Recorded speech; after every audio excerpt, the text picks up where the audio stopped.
Hello, everybody. Welcome to Seahawks Coast to Coast with me, Joe Stevens, and my co-host Zach from ZachTalksHawks. It's been a couple weeks. A little bit has happened since then. How are you doing? I'm doing pretty good. It's good to be here. Pretty pumped for the show today. Certainly a lot to go through. So, ready to tackle it all with you here. Yeah, I guess. First off, we'll start with number one. We hired a new offensive coordinator.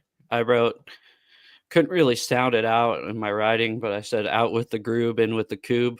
So that's been kind of in my head all day.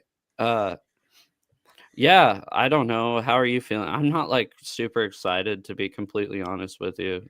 So, Yeah, I think we're about on the same page here. This isn't really, it doesn't matter unless if they get an offensive line. So that's what it I'm telling is, it. Yeah, that's what I've been telling everybody. It's like you can have Saquon Barkley back there. He wouldn't have he'd probably rush for 1,000 yards this year. Just barely 1,000 yards behind that offensive line. So, yeah. yeah. eh, I mean, I kind of feel like I felt about last year. Like, oh, it'd be cool to see something new.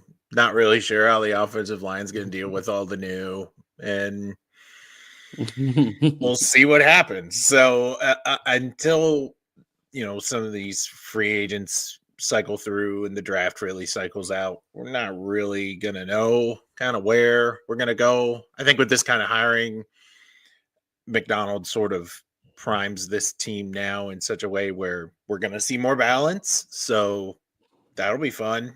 But you gotta have an offensive line to run behind, so it's not gonna matter. So we just gotta hope that they fix it.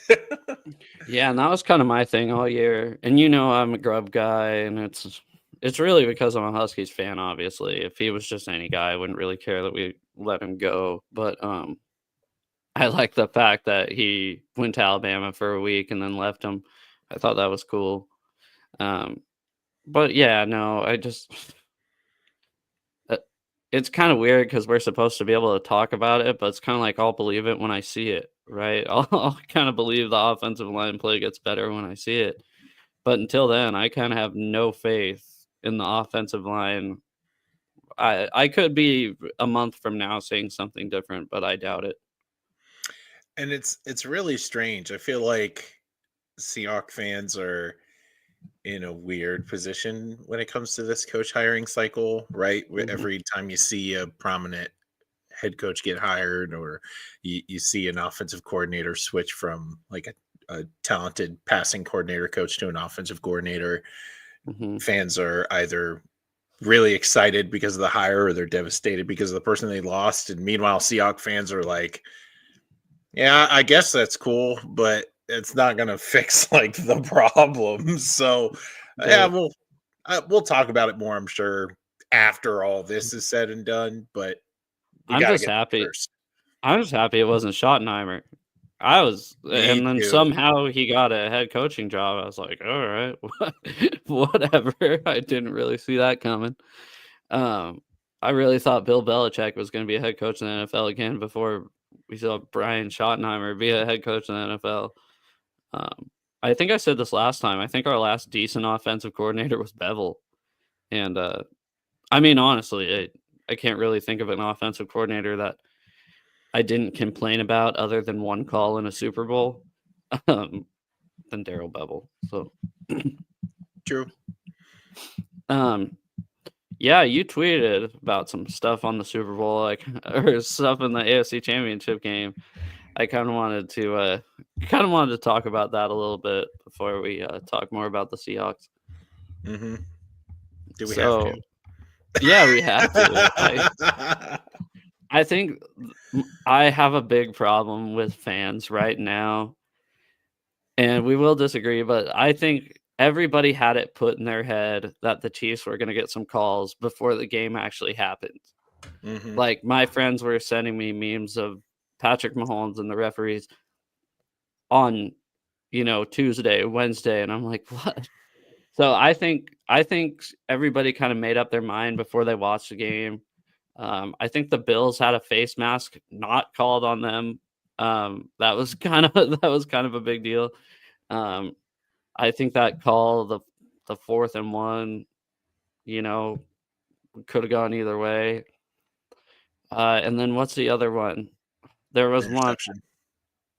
That wasn't that as dual possession thing. we can't really bitch about that as Seahawks fans. I mean, What at least our dual possession thing never hit the ground. So, I mean, my thing though, honestly, is the Chiefs kneeled the game out too. They're acting like the refs took points off the board. The Bills couldn't convert on 4th and 5, and if you're that much better than the Chiefs, don't get to 4th and 5. I thought it was a good game, way better than the Eagles Redskins or Eagles Washington game, which sucks because that's the only one that I was like, man, I really hope the commies pull this one out, but they didn't. Yeah, I was rooting for Washington. In my heart of hearts, I really knew too. I like the storyline with Washington, but I knew that the Eagles they're just too good right now, man. They can do anything they want to do, and no Cinderella story. So Have you seen Washington's coaching staff? Not like from top to bottom. Oh can't my say I'm God. super familiar. Tell me what before I want you to be able to argue back about the Chiefs calls, because you seem like you were pretty dead set on them being a little one-sided. Talking about the Chiefs. Yeah, really quick before I pull Yeah. up the Commanders coaching staff. Man, you are struggling right now. Jeez. But I still call them that to all my friends. Like and that's the thing, is I loved the Redskins, and I even like the Washington football team. When they switch those uniforms, I'm kind of a uniform guy too. They switch that nice classic burgundy and gold uniform to that ugly thing that they wear now. Yep. And I'm just, it doesn't really turn me on the way the old ones did. Agree. So I agree. Yeah. I mean, like, I'm over it. I'm not one of these fans that are like still griping about it. It is what it is. But that 4th down call for Buffalo, that's at minimum a 10-point swing. Buffalo's going to be in field goal range, and then eventually KC scores a touchdown on that drive. The 3rd down placement of the ball was short. You take a look at that 4th down call.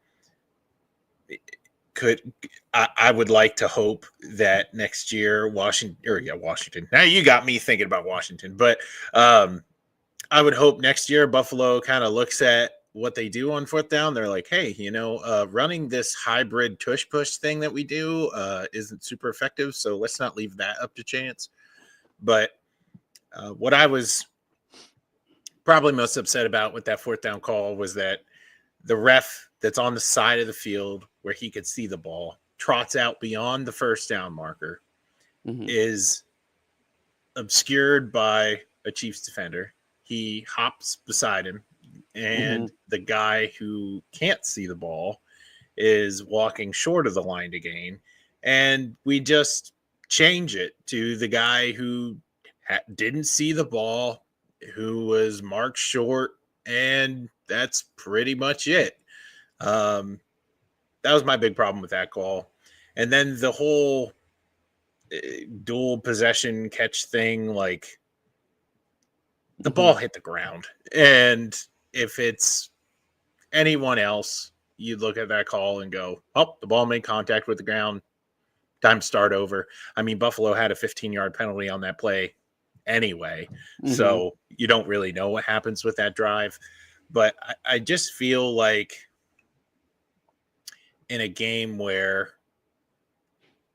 you just want these epic teams to settle it on the field instead of a team getting massaged these calls. I can't have that with the Chiefs. And I watched a game where two epic teams played an awesome football game. You're absolutely right. Buffalo had a chance to win that game. They didn't. Mm-hmm. And that's fine. I mean, I don't have any skin in the game. I don't either. I just get tired of the memes being sent to me every day. And I would say, like, I'm tired about. I'm not like that kind of fan, but I am growing more and more tired of every time we see a classic. Like, if that was the Super Bowl, mm-hmm. and without like all, the narrative surrounding it, it would have been a great football game. And everybody would have left satisfied, I think. But it's not. We're talking about the refs. And I'm tired of it. I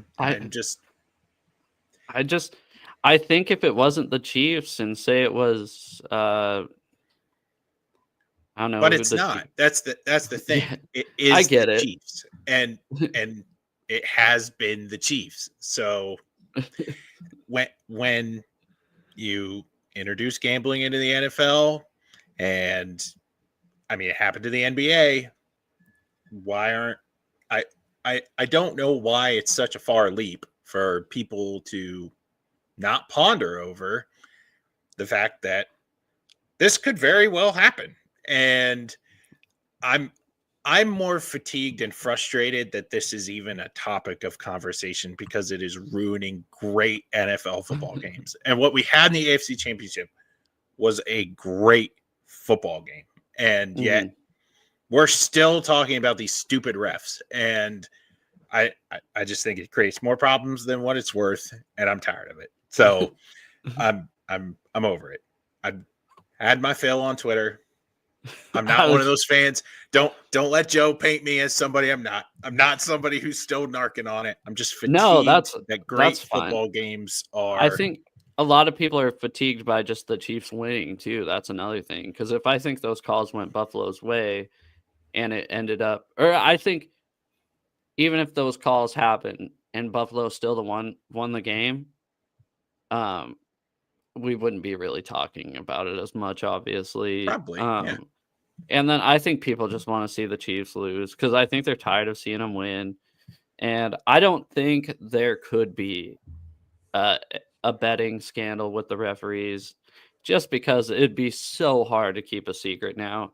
And if there was multiple referee crews doing so, I think Goodell would put a stop to that immediately, because that's the number one way to lose interest, is losing integrity. And that's something, as much as everybody hates Roger Goodell, he's done a pretty good job at keeping integrity of the game, I guess. But I don't know.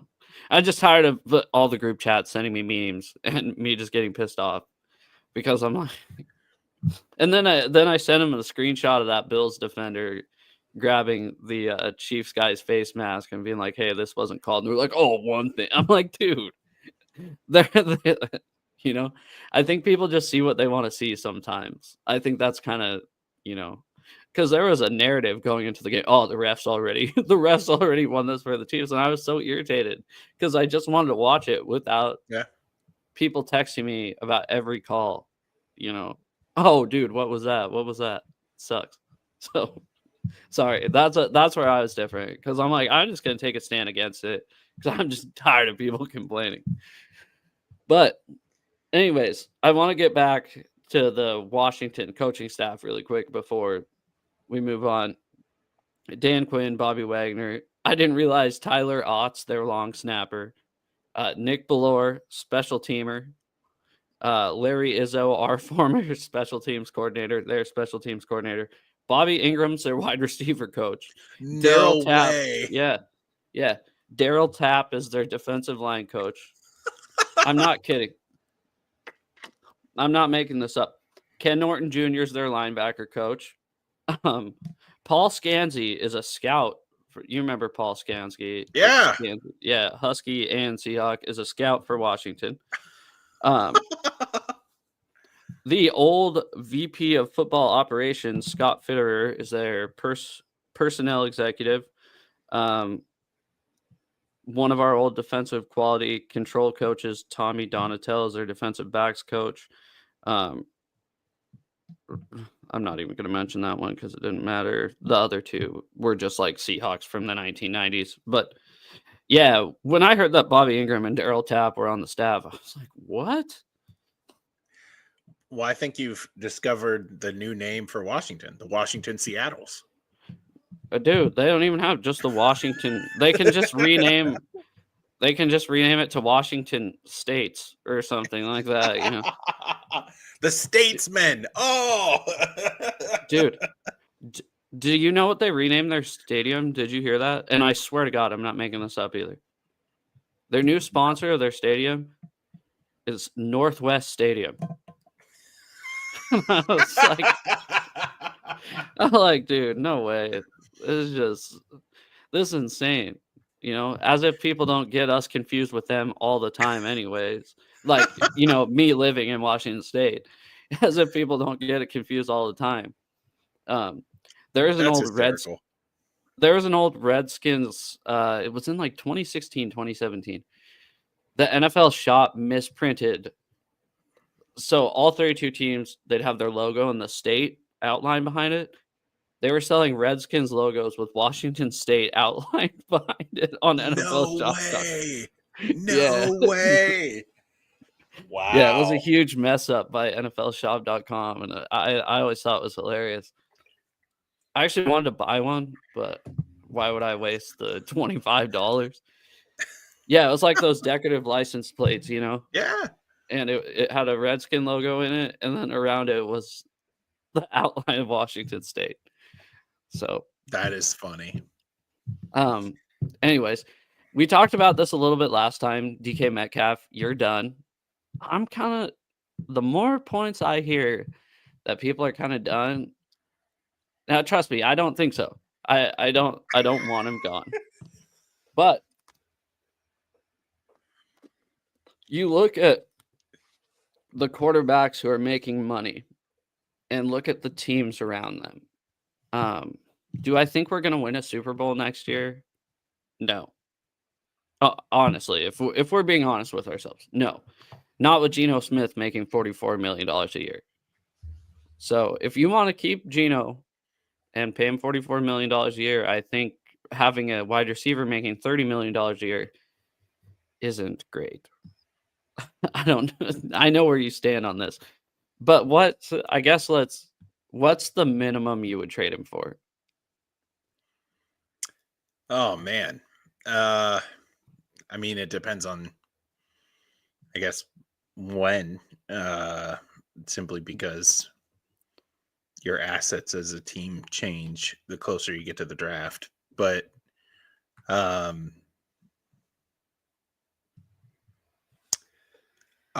feel like when I read, these crazy fans saying, "Oh, we're going to get a first for him," I think they're crazy. I think there might be a team desperate enough to do it, but I think it's going to come like draft night, like when the Eagles trade a first round pick for AJ Brown. Maybe, yeah, I could see that if Seattle sweats it out, and I mean, I would think like a second this year. You're probably looking at another fifth. And that's, I mean, I would say that would probably be his market. It's so like I talked about last time we were here. Right, like you're not going to draft a talent that's as good as DK Metcalf right now, but his skill set is easy to find. It big, physical, can run straight, and that's pretty much it. So slants, but they don't put him on slants anymore. So yeah, and I just feel like, yeah, and you're right, they don't do that. So I just really, I mean, I could see if Denver like gets to a place where they don't pick up that big name wideout they need this offseason. Maybe something draft night happens. I'm just trying to think of other like super needy premier. Mark Davis. Yeah. Man, wouldn't that be something? He might demand his way over there if Russ goes over there. But I just, it's hard to tell. And I think throughout the offseason, what you can demand for him changes because we don't know how we're going to address our biggest need. And that's probably the most frustrating thing as fans. You don't know really what to ask for because you don't know how they're going to attack the offseason. And if, Seattle goes out there and wrangles a high-end offensive lineman out of free agency, then all right, you're probably getting less for DK in the draft. And I don't know.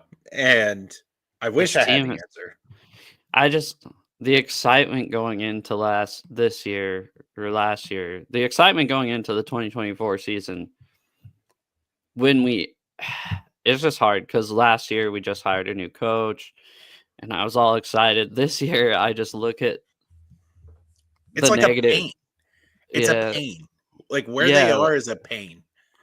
Yeah, because they're not bad enough to blow it all up and suck, but they're not good enough. It's like they're a 9-win team. That's kind of the problem. It's like, and how long are we stuck being a 9-win team until we become the 4-win team that drafts a quarterback high in the draft? I don't want them to draft.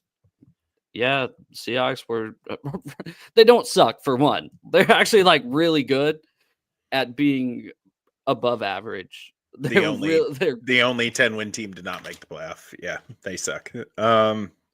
Yeah, exactly. It is such a frustrating position to be in because you don't need one offensive lineman. You need 3. And maybe 4. And so you're not going to draft them all and you're not going to buy them all in free agency. So you're going to have to split time really committing to both. And can they draft offensive linemen? That's the biggest question is because up until now, the answer is no, like an emphatic no. I saw a picture today floating around about McDonald and Schneider out there. They're like, oh yeah, look at the Seahawks looking at offensive linemen. And I'm like, well, I'm surprised they have their eyes open because it hasn't seemed like they've been doing that in the past. So it's just a sucky spot to be in because this is something that needs time if you're going to draft them. And if you're going to buy them, then it's super expensive and you're going to create holes elsewhere. So I don't know.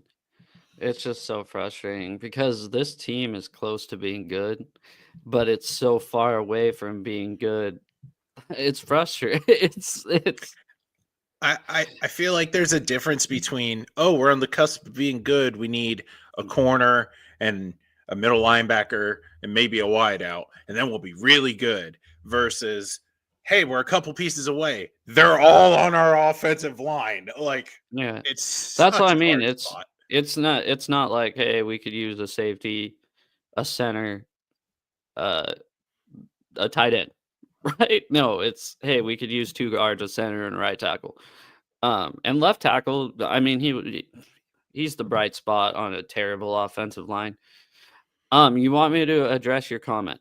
Seahawks suck. We responded. I'm joking, Joe. Seahawks fan have to pipe down. Address my comment real quick, Joe. I don't know what you mean Seahawks fans have to pipe down. But you could explain that in the comments. Yeah, it's just frustrating because it's like there's no covering up for the weakness this team has. It's not like, hey, your right tackle's poor, use a tight end to chip him every play. hey, your right guard's poor, have the tackle blocked down. It's like at one point we couldn't even get a guy to get the ball to the quarterback, let alone block a nose tackle / defensive tackle. Yeah. I mean, it was just, and it takes me back to where, like, yeah, the team was 10 wins. They were on the cusp of making the playoffs. But when they played good teams, they folded. Like, and that's something we weren't really used to seeing with Pete. I think it didn't matter which team it was. We didn't get blown out.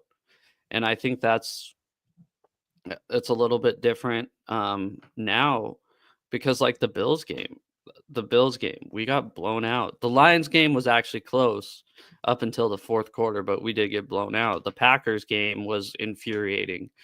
Um, and that's like those close games where you need one key thing to go your way. They weren't going our way. Well, aside from the Jets game, which was insane that we won that one, right? But it was just like we'd think the team would be good. They'd win 4 in a row, and then they'd play the Packers, and you're thinking, oh wow, this is a huge game. And we all thought it. We're like, let's see if the Seahawks can handle this. And then we go out and lose by 25 points or something like that. It's just we're so far away from being a great team, but so far away from being a piss poor team. It's just Yep. I don't know. I can't really think of another team to compare us to because even the Rams are, The Steelers. I guess, but they were kind of rolling at one point against decent teams. We kind of the Steelers just fell apart. Like they couldn't beat anybody. At least we could still beat the shit, right? The worst teams in the NFL, like we could still beat them. But we didn't lose 5 in a row to end the season. I think that big plus to that. I don't know. But yeah, you're right, the Steelers. And the Steelers have been there for a long time. They haven't won a playoff game since 2016. Yep, a long time. Which yeah, So when know. I get crap from all the people over here on this coast, I have to gently remind them that they have totally settled for mediocrity and a record that doesn't matter. Mike Tomlin never losing season. Okay, well, where has that gotten you? Nowhere.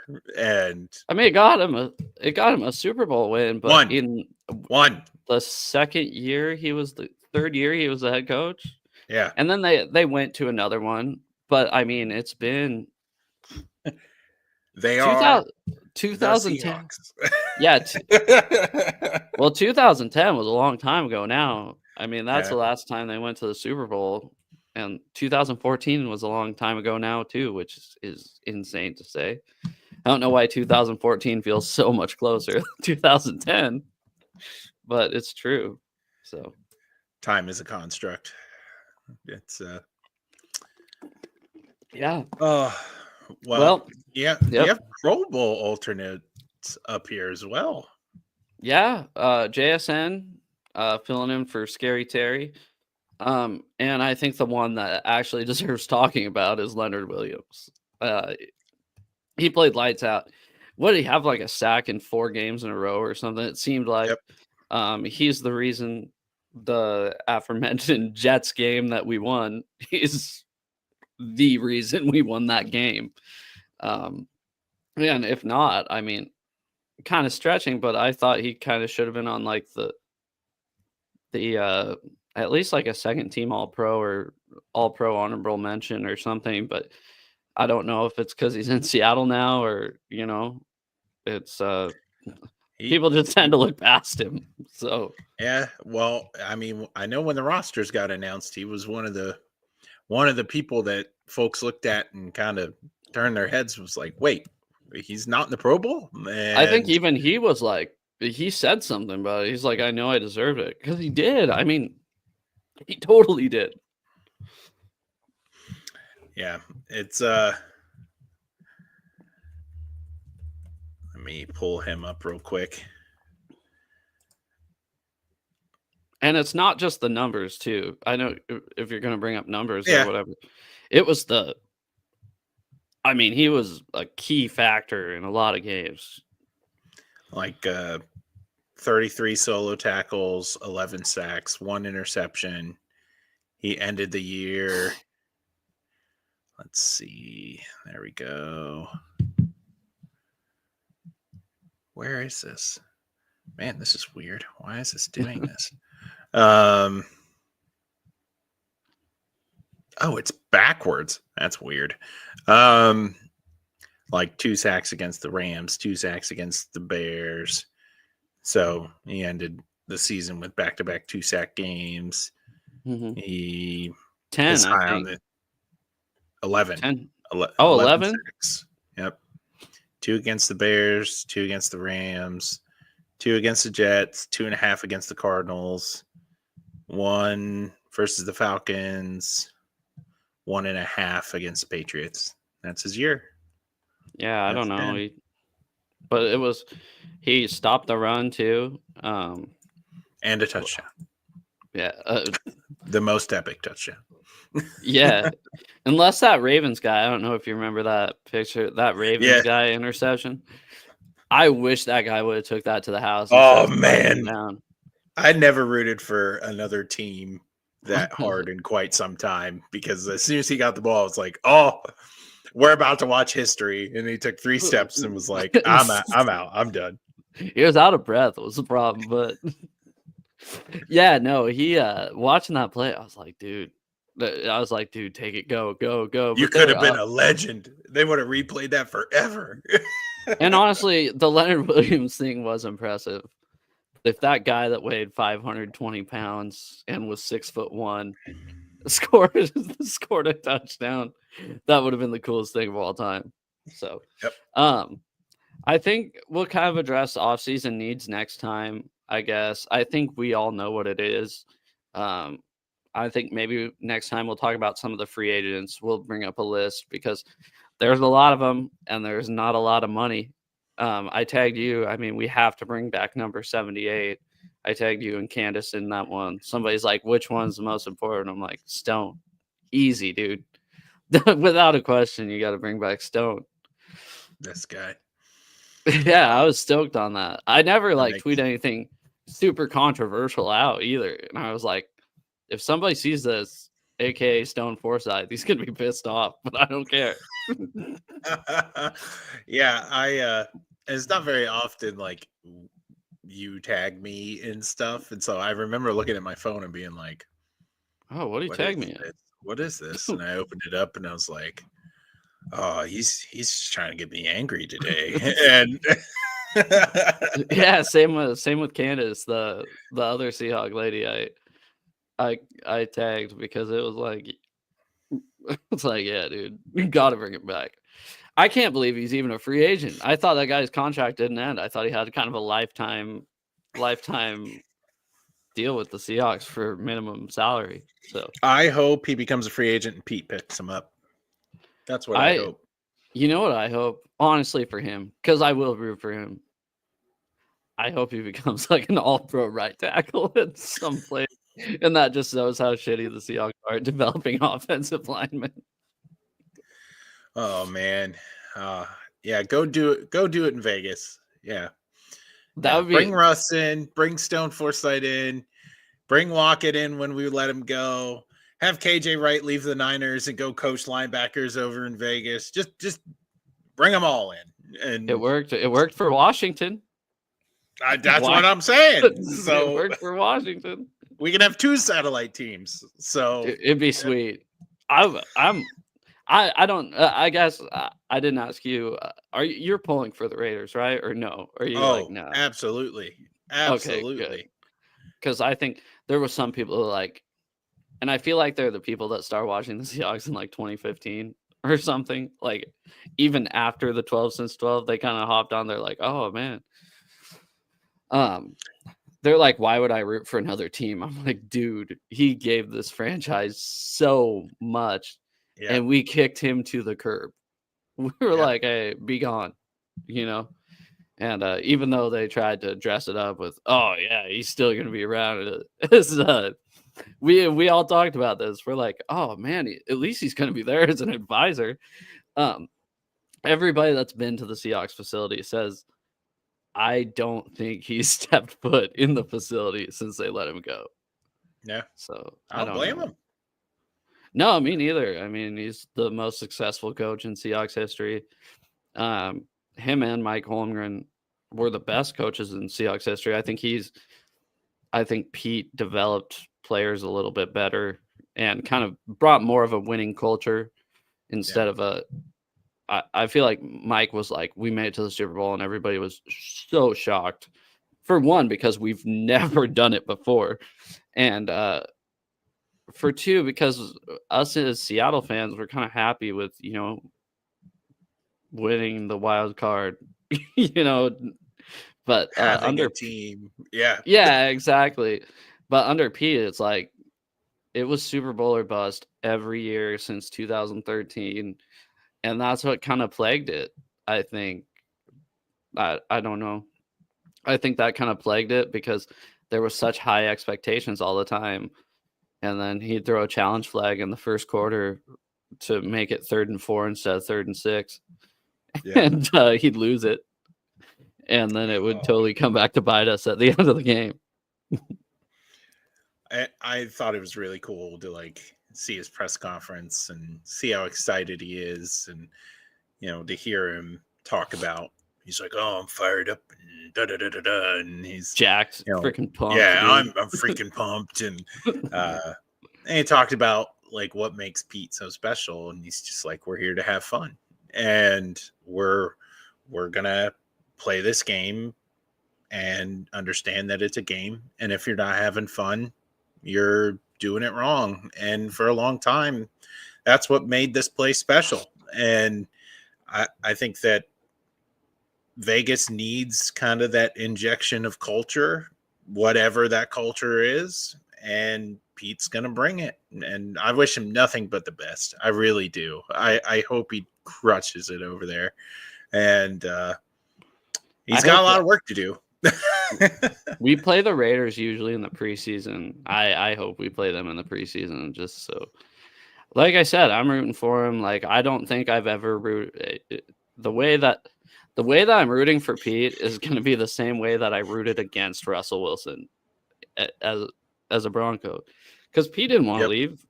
He even said, he's like, oh, I fought for my job, or however he said it. He said some corny way, but he's like, I fought for my job in that meeting. And ultimately, they went with John Schneider instead of Pete Carroll. Can't argue. I mean, Pete's 74, but he doesn't act like he's 74 or look like he's 74, to be honest. Yeah, I don't know. I'm rooting for him hard, and I think every Seahawks fan should be. And Marshawn Lynch. So that was hilarious, dude. That was honestly.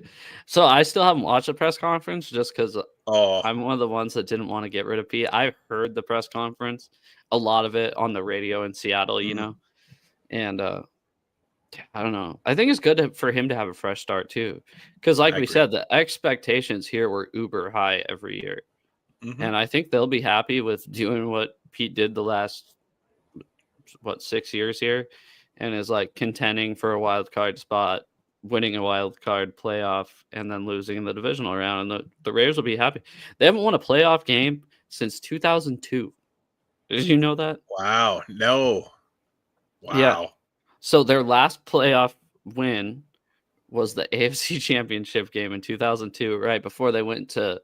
Remember, they played the Bucs and just totally got shit on because Gruden knew their play calls, because their coach was like, hey, I'm not going to change the lingo or anything. And their center, I don't know if did you ever watch that? Their center disappeared the night before the game and stuff. Yep. I mean, it was typical Raiders. But what do you have going on your channel the rest of the week? At the moment, nothing. We're taking a bit of a break till after Super Bowl, and then after Super Bowl, we'll have Seahawks fan reacts to this past football season. I'm excited to do one of those again. Haven't I obviously took last year off because I wasn't back on YouTube last year, and that's by far and away the most successful video on the channel. So I'm excited to make those again, and going to talk about this past season's grades. That'll be a video, and then another one will be looking forward and talking about needs, and we'll see where we go through the off season. So I'm really excited. There's some neat ideas floating around out there, but at least for now, don't expect anything on the channel till at least shortly thereafter the Super Bowl. Sweet. Well, unless if I'm with you. So yeah. And everybody watching now or later or past, his link is the first thing that that pops up when you look at the comments or whatever. But anyways, thanks for doing this. Thanks everybody for watching, and we will see you later.